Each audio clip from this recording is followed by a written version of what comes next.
Hello friends, huge welcome to my channel. I am Poonam Dua और आज आप मेरे साथ करने वाले हैं एक बहुत ही पॉपुलर नॉवेलिस्ट का एक बहुत ही पॉपुलर नॉवेल दैट इज एमा।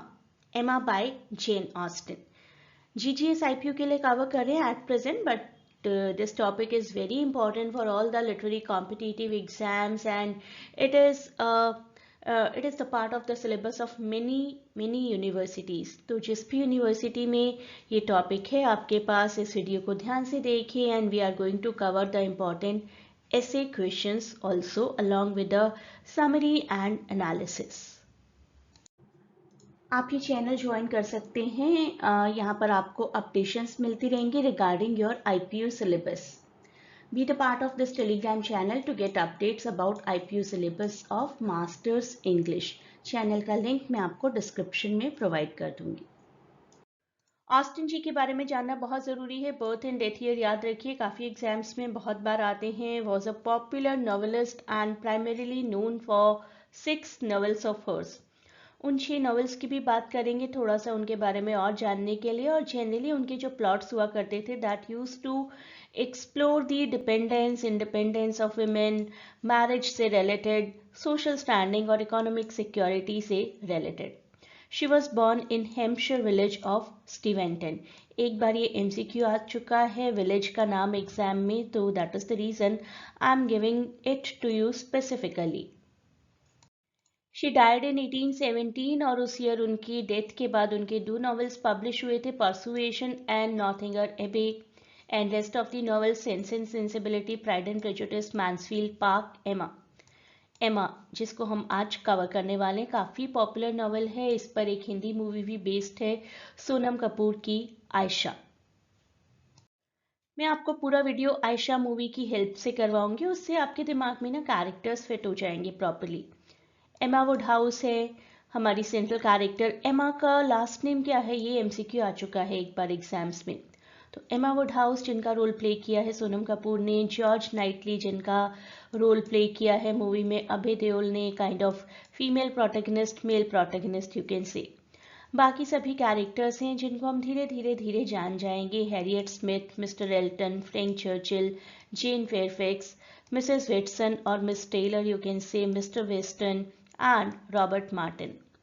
तो ये सभी कैरेक्टर्स देखें एक बार, धीरे धीरे धीरे हम एक्वेंटेड हो जाएंगे इन सभी कैरेक्टर्स के साथ। हैरियट का काफ़ी अच्छा रोल है। Harriet is the one who becomes the victim of Emma's match making schemes. Emma को एक छोटी सी मैच मेकिंग करवाने के बाद ऐसा लगने लगता है कि she is best suited for this kind of thing, और उसके बाद उन्हें ऐसा फील होना शुरू हो जाता है कि अपने आसपास हर किसी की मैच मेकिंग करवाने की रिस्पॉन्सिबिलिटी सिर्फ और सिर्फ उन्हीं की है। तो पूरी स्टोरी इसी थीम को फॉलो करती है। तो ये हैं कुछ एक्टर्स। एमा वुडहाउस का role as I told is played by Sonam Kapoor and Abhay Deol played the role of mister George Knightley. तो ये तो हो गए हमारे सो कॉल्ड हिंदी मूवीज में जैसे हम बोलते हैं hero and heroine. Mister western और मिसेस वेस्टन की मैच मेकिंग करवाती हैं इन द वेरी बिगिनिंग एमा, और उसके बाद ही उन्हें फील होता है कि बस अब तो मुझे मैच मेकिंग ही करवानी है हर किसी की। तो वो जुट जाती हैं हैरियट और मिस्टर एल्टन की मैच मेकिंग करवाने में, and rather Harriet is more compatible with Robert Martin kind of person, जो कि थोड़े मीडियोकर हैं सो कॉल्ड। लेकिन एमा को लगता है कि हैरियट को वो प्रिपेयर करेंगी, ग्रूम करेंगी and she will get married to an influential person mister Elton. लेकिन ऐसा होता है नहीं होता वो हम स्टोरी के थ्रू ही समझेंगे। जेन फेयरफैक्स, फ्रैंक चर्चिल, ये सभी नाम और फेसेस मैं आपको स्टोरी के साथ साथ दिखाती रहूंगी, तो you will find it very interesting. जब भी आप कोई भी ऐसे क्वेश्चन करेंगे ना, तो एग्जाम में आपको अबाउट दी नॉवल लिखना पड़ेगा।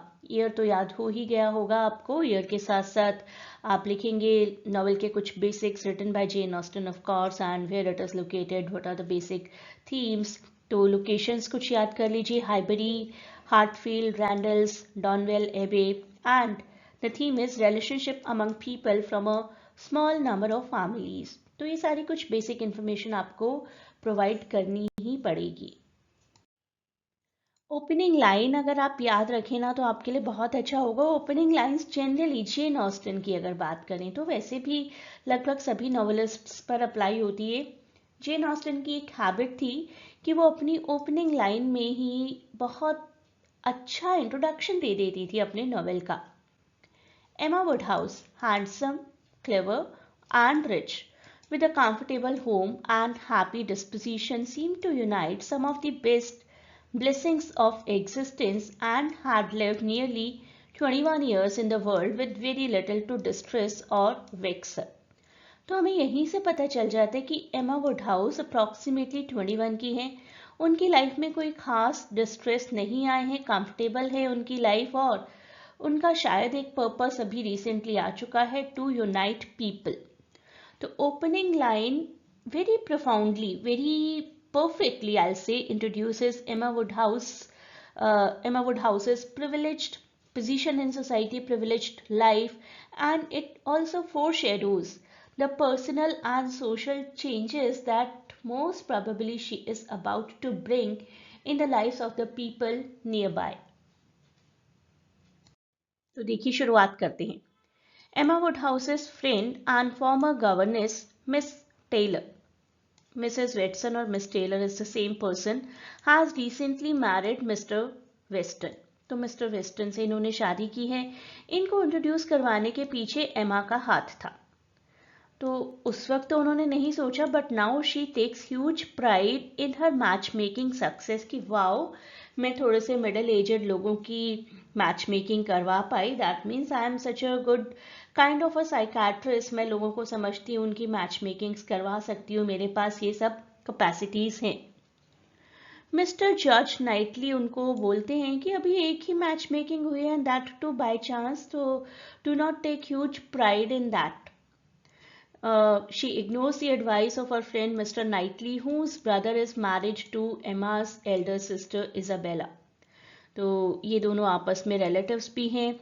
वो अपना अटेम्प्ट कंटिन्यू रखती हैं क्योंकि उन्हें लाइफ में कुछ और करने को मिला ही नहीं है। She has always been very much privileged.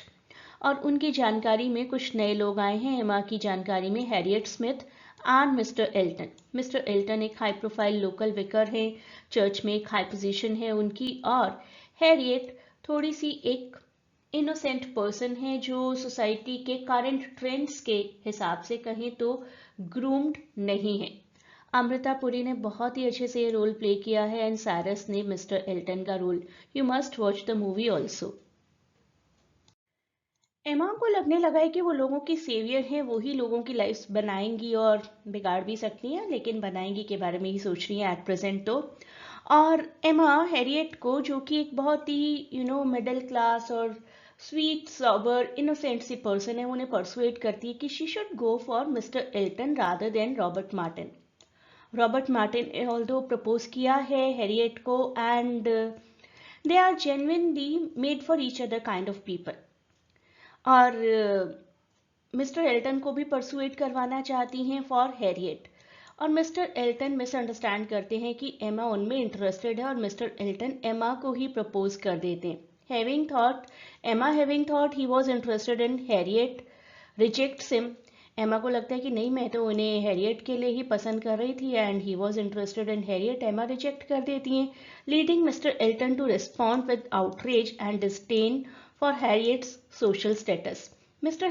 Elton was never ever interested in Harriet, और वो और ज़्यादा डिस्डेन्ड हो जाते हैं टुवर्ड्स हैरियट। मिस्टर एल्टन गुस्से में इस टाउन से चले जाते हैं एक और टाउन में जिसका नाम है Bath, and he returns with a pretentious nouveau riche, नई नई अमीर बनी हुई एक वाइफ के साथ वापस आते हैं। और मिस्टर नाइटली ने भी प्रिडिक्ट किया था एमा को कि इतना एंटर मत करो लोगों की लाइफ में, लिव योर लाइफ। हैरियट, जो कि अभी तक ये मानने लगी थी as per the persuasion of him एमा कि मिस्टर एल्टन उन्हें लाइक करते हैं, she was misled. Harriet heart broken हो जाती है, एंड एमा feels quite remorseful for misleading हर। एमा को भी दुख होता है।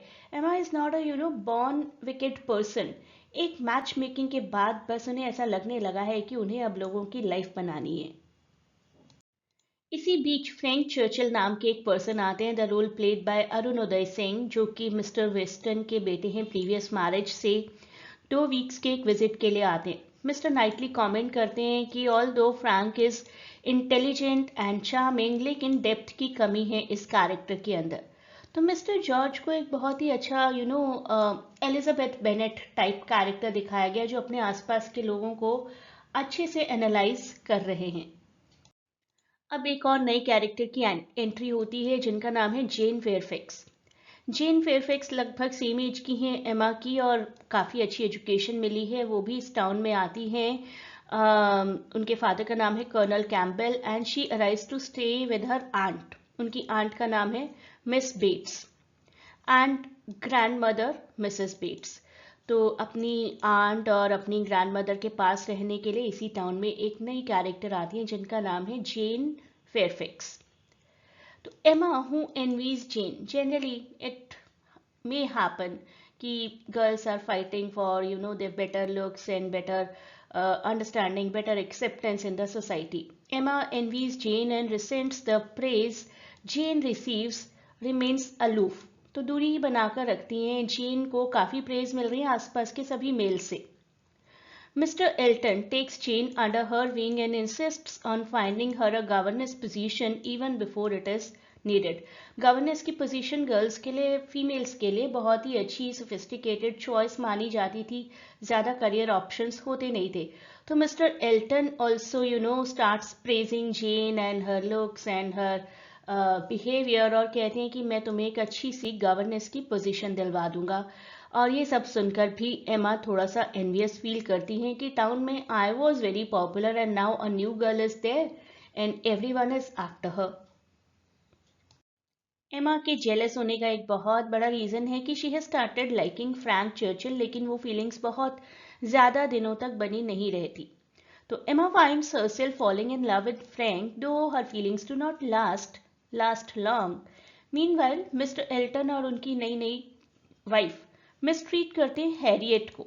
हैरियट के लिए पहले ही एक डिस्डेन था मिस्टर एल्टन के दिल में, दिमाग में, और हैरियट को मिसट्रीट करते हैं, उनको उनका स्टेटस दिखाते हैं, culminating in Mr. Elton's public snub of her at a ball. तो एक पब्लिक बॉल है, बॉल डांस है, वहाँ पर पब्लिकली मिस्टर एल्टन हैरियट को शन करते हैं, हैरियट को इंसल्ट करते हैं। Mr Knightley who usually avoids dancing gallantly asks Harriet to dance. तो हैरियट को किसी ने डांस के लिए नहीं पूछा था। मिस्टर जॉर्ज जो सब कुछ ऑब्जर्व कर रहे थे कि nobody is asking Harriet to dance, वो प्रपोज करते हैं उनके साथ डांस करना। The day after the ball, Frank brings Harriet to Hartfield. Harriet को अब आसपास के सब मेल्स थोड़ा सा रिस्पेक्ट करना शुरू करें, because she was insulted by mister Elton. और बॉल के बाद फ्रैंक भी हैरियट को हार्टफील्ड लेकर आते हैं after she fainted from a rough encounter with local gypsies. Local gypsies के साथ एक थोड़ा सा एनकाउंटर हो गया था हैरियट का, उसके बाद वो फेंट हो गई थी। तो फ्रैंक भी उन्हें हेल्प कर रहे हैं, जॉर्ज ने भी उन्हें हेल्प किया। तो सभी मेल्स एट प्रेजेंट हैरियट को एंकरेज करने की, उनका मूड चीयर अप करने की कोशिश कर रहे हैं। एमा एक ऐसी पर्सन थी जिनको ऐसा लगता था कि दो लोग अगर बात कर रहे हैं दैट मीन्स उनके बीच में अफेयर है। ऐसा वो बड़ी जल्दी इंटरप्रेट कर सकती थी, लेकिन कोई और उन्हें ऐसा कुछ बोले तो वो डिसमिस करती थी। उनका मानना था कि मेरा खुद का व्यू पॉइंट होना चाहिए अगर मैं किसी का अफेयर डिक्लेयर कर रही हूँ तो। एमा मिस इंटरप्रेट करती हैं हैरियट का gratitude towards Frank as romantic interest, क्योंकि वो यही मानना चाहती थी उन्हें मैच मेकिंग करवानी ही करवानी है। Mrs Weston in the meanwhile speculates कि नाइटली, जॉर्ज नाइटली शायद जेन में इंटरेस्टेड है, लेकिन एमा उनका आइडिया डिसमिस कर देती है क्योंकि वो एमा का खुद का आइडिया नहीं है ना। और मिस्टर नाइटली कमेंट करते हैं कि शायद जेन और फ्रैंक के बीच में कोई अफेयर चल रहा है, लेकिन एमा वहां भी डिसएग्री करती हैं क्योंकि शी बिलीव्स कि Frank is courting Harriet. Frank एक पार्टी में, एक गैदरिंग में थोड़ा सा लेट आते हैं और जेन वहां से जल्दी चली जाती हैं। तो एमा को लगता है कि इनके बीच में तो कुछ पॉसिबल ही नहीं है, ये दोनों आपस में मिलते और बात ही कब करते हैं। बॉक्सल नाम का एक लोकल सीनिक स्पॉट है, पिकनिक स्पॉट यू कैन से। एमा वहां पर जाती है, पूरी पार्टी वहां पर जाती है, सभी कैरेक्टर्स, और एमा मिस बेट्स यानी कि जेन की आंट के बारे में एक इंसल्टिंग रिमार्क करती हैं। मिस्टर नाइटली एमा को डांटते हैं कि तुम कैसे किसी के भी बारे में पब्लिकली रिमार्क कर देती हो without knowing anything in depth. Emma थोड़ा सा अशेम्ड फील करती हैं। The next day she visits miss Bates to make amends, उनको सॉरी बोलने के लिए, जेन यानी कि जेन की आंट को सॉरी बोलने के लिए उन्हें विजिट करती हैं, earning Mr Knightley's admiration. Mr Knightley थोड़े इम्प्रेस हो जाते हैं एमा के ऐसे बिहेवियर से। During the visit Emma discovers that Jane has accepted the governess position through one of Mrs Elton's friend, Mrs Elton यानी कि मिस्टर एल्टन की वाइफ, और उन्हें पता चलता है वहां जाकर कि जेन को रिसेंटली गवर्नेंस की एक जॉब मिल गई है। Jane falls ill and refuses to see Emma और एक्सेप्ट हर गिफ्ट्स। जेन के साथ भी अपने रिलेशनशिप को इम्प्रूव करना चाहती हैं एमा, लेकिन Jane is disdained towards Emma. Meanwhile Frank की एक आंट की डेथ हो जाती है shortly after his arrival, and he and Jane reveal to the Westerns that they have been secretly engaged since autumn.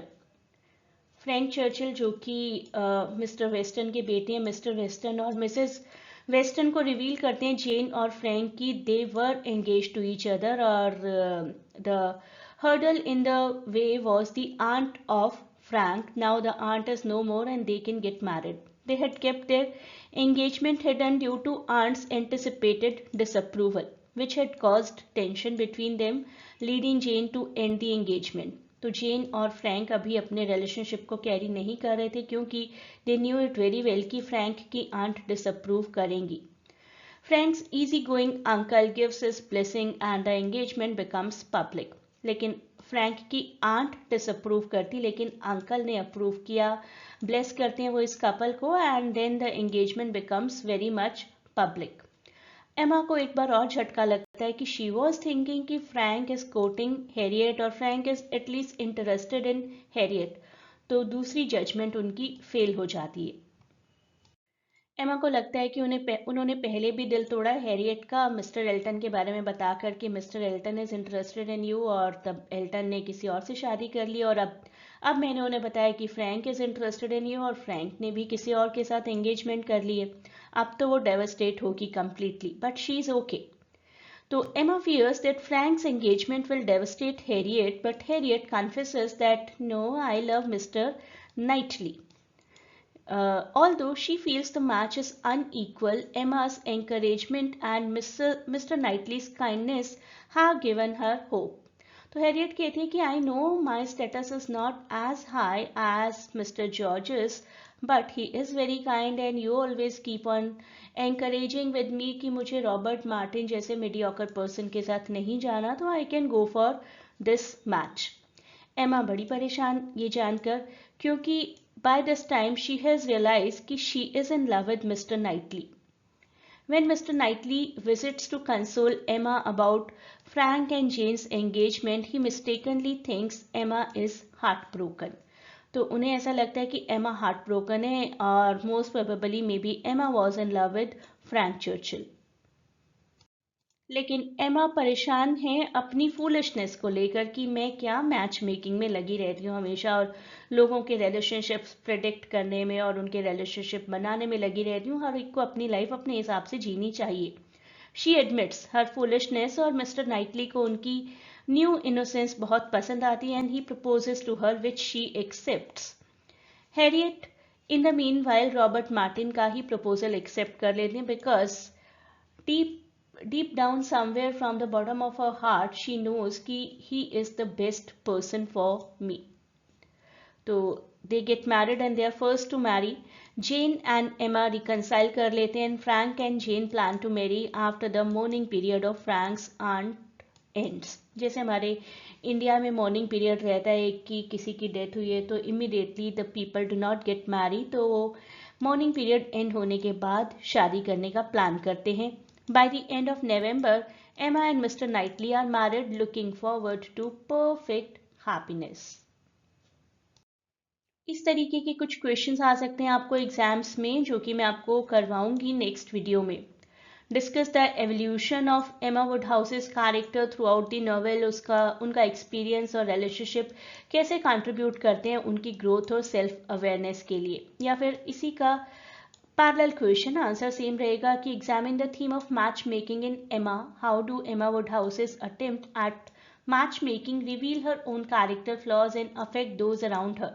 लगभग सिमिलर आंसर रहने वाला है। और another question can be compare and contrast the characters of Emma and mister Knightley. ये काफ़ी popular question है और बहुत बार आता है। उनकी पर्सनालिटीज़ का, उनके एनालिसिस का आपको कंपैरिजन करना है। ये दोनों क्वेश्चंस मैं आपको नेक्स्ट वीडियो में करवाऊंगी और इन 2 क्वेश्चन से ही आपके लगभग सभी पॉसिबल एमसीक्यूज कवर हो जाएंगे। आप लाइव क्लासेस भी ज्वाइन कर सकते हैं अपने अपकमिंग एग्जाम के लिए, and you can be the part of this channel as well, जहां पर आपको अपडेशंस मिलती रहेंगी regarding your syllabus. A great good luck to all of you for your upcoming exams.